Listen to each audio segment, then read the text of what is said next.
Hello hello friend, good morning. कैसे हैं आप सब लोग? उम्मीद करती हूँ आप सब अच्छे होंगे। मैं भी अच्छी हूँ। सिमरन की दुनिया में आप लोगों का स्वागत है।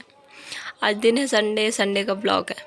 और बस सुबह सुबह उठते ही थोड़ा सा देर से उठी, क्योंकि आज संडे था ना, तो आज जल्दी उठना नहीं था। सुबह सुबह उठते बस साफ़ सफाई में लग गई थी। और बच्चे आप लोग देख सकते हो, बच्चे इकट्ठे होकर खेल रहे थे। और कल का वीडियो जहाँ से एंड किया था कि जब मैं बनारस पहुँची थी, वहीं से आज के आगे की स्टोरी आपने अपनी बताती हूँ आप लोगों से। तो बनारस जब मैं उतरी तो वहाँ के चकाचौंध देख के मुझे कुछ समझ में नहीं आ रहा था कि मैं क्या करूँ, कहाँ जाऊँ, रिक्शे वाले से क्या कहूँ, क्योंकि मुझे तो कुछ जगह का नाम भी नहीं पता था। ये भी नहीं पता कि अनाथ आश्रम कहाँ है, कहाँ नहीं है। मैं चुपचाप से शांति से मैं बैठी रही। एक वो था बैठने वाला ब्रेंच था, उसी में बैठी रही चुपचाप से। तो आप लोगों से बताया था कि मेरे पास मात्र 500 रुपये थे। 500 रुपये में से भी 200-250 खर्चे हो गए थे। अब बस 200-250 ही मेरे पास बचे थे। भूख भी बहुत ज़्यादा लगी थी, तो सबसे पहले मैंने एक चाय पिया, क्योंकि भूख बहुत ज़्यादा लगी थी। मुझे कुछ समझ में नहीं आ रहा था, कुछ खाया नहीं, क्योंकि पैसे उतने थे नहीं और मुझे नहीं पता था कि कैसे क्या करूँगी आके। तो बस एक छोटा सा फ़ोन था, फ़ोन में भी चार्ज नहीं था, बस थोड़ा सा चार्ज बचा था। इतने में लड्डू के पापा से 1-2 बार पहले हमारी बात हो चुकी थी, तो जैसे हम अच्छे दोस्त बन गए थे। तो इतने में लड्डू के पापा का फ़ोन आ गया फ़ोन में। तो उन्होंने कहा कि जैसे बात होती थी तो हमेशा तो घर ही में रहती थी, तो एकदम से गाड़ी उड़ी की आवाज़ आई। तो उन्होंने पूछा कि कहाँ हो तुम?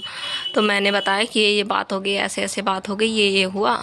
तो बस मैं चली आई हूँ, बस मैं बनारस पहुँच गई हूँ मैं। तो उन्होंने कहा कि कहाँ जाओगी? तो मैंने बताया कि अनाथ आश्रम में रह लूँगी, नहीं तो फिर मंदिर उंदिर में कहीं रह लूँगी अपना। तो फिर लड्डू के पापा ने कहा कि नहीं, तुम बाहर सिटी में तुम नहीं जानती हो कि सिटी का माहौल क्या होता है, और बाहर की दुनिया बहुत बुरी है और तुम्हें बहुत दिक्कतें होंगी, ये वो। लड्डू के पापा ने इतनी सारी बातें काफ़ी समझाने लगे, ऐसे करके ऐसे कैसे तुम रहोगे अकेले, या कैसे कोई तुमको रहने नहीं देगा, ये वो, कहाँ जाओगी, तुमको नाम पता भी नहीं पता है। लड्डू के पापा भी कभी बनारस नहीं गए थे, तो लड्डू के पापा ने मुझे बहुत समझाया। तो मैंने कहा नहीं, मैं कैसे भी करके उस नरक से चली आई हूँ, तो कैसे भी करके मैं अपना गुजारा कर ही लूँगी। कहीं ना कहीं, ना कहीं सही तो चलो भीख मांग के ही रह लूँगी, पर रह लूँगी। या जब ना होगी भगवान की मर्जी तो मर जाऊँगी। यही चीज़ अगर जब उनकी मर्जी होगी तो जाना ले लेंगे अपने। तो बस यही सब बातें हुई लड्डू के पापा को। तो लड्डू के पापा ने कहा कि नहीं, तुम एक काम करो कि बनारस से बस स्टॉप पर ही अभी तुम हो, बनारस से पता करो कि कानपुर की बस कौन सी है।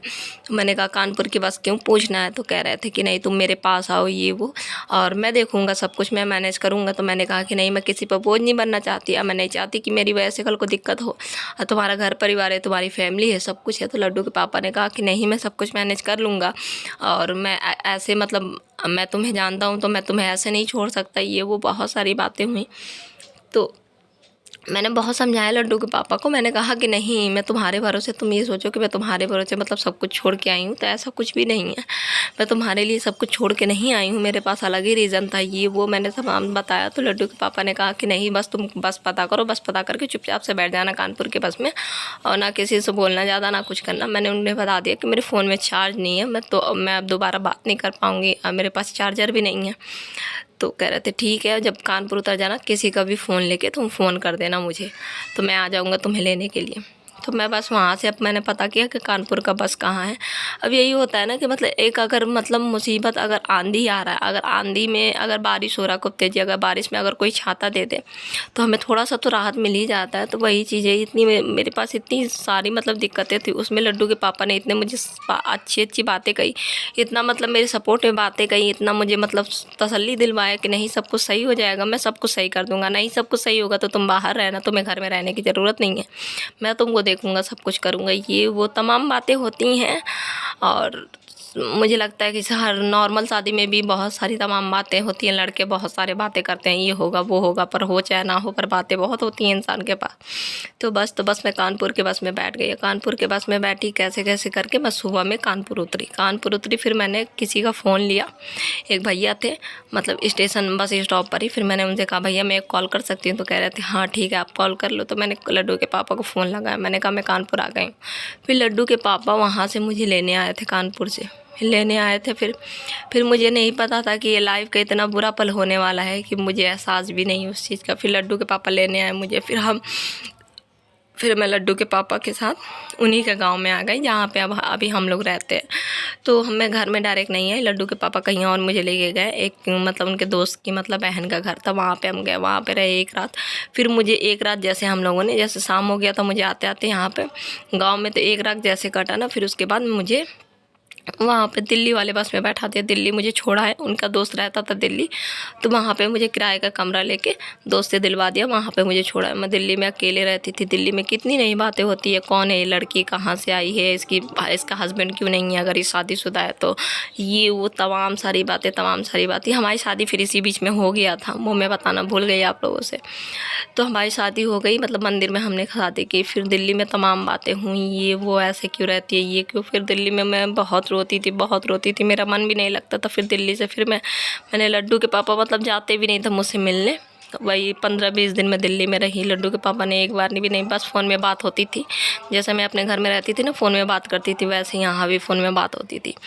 तो बस दिल्ली से फिर लड्डू के पापा मुझे लेके आए। फिर हमारा जो गांव है भरुआ, यहाँ पे ही मैं किराए के कमरे में रहने लगी। फिर किराए के कमरे में रहने लगी, घर वालों को पता चल गया। घर वालों ने कहा, लड्डू के पापा घर वालों ने कहा इसे छोड़ाओ, जहाँ से लेके आए हो। फिर लड्डू के पापा ने फिर मुझे बांदा में रख दिया किराए के कमरे में। फिर मैं बांदा में रहती थी। बांदा में भी मतलब दुकान वाले गंदी नज़र से देखें, और सब लोग चार तरीके का बातें करें। और 2-4 दिन में मतलब हफ्ते में एक बार लड्डू के पापा आते थे रात में, फिर सुबह में चले जाते थे, ऐसे करके बहुत दिक्कतें हुई। फिर इसके बाद से जैसे तैसे मैंने काटा बाहर का ये सब सफ़र। बस तो इसके बाद मुझे पता नहीं था कि लाइफ का अलग ही टर्न मतलब लेने वाला है, अलग ही एक नर्क से निकल के दूसरे जगह ऐसा नर्क में फंसने वाली हूँ। आगे की कहानी आप लोग देखना, मेरी सुनना। अगली वीडियो में मैं ज़रूर आप लोगों से शेयर करूँगी। बस आज यहीं तक एंड करती हूँ, क्योंकि बहुत ज़्यादा लंबा हो जाएगा।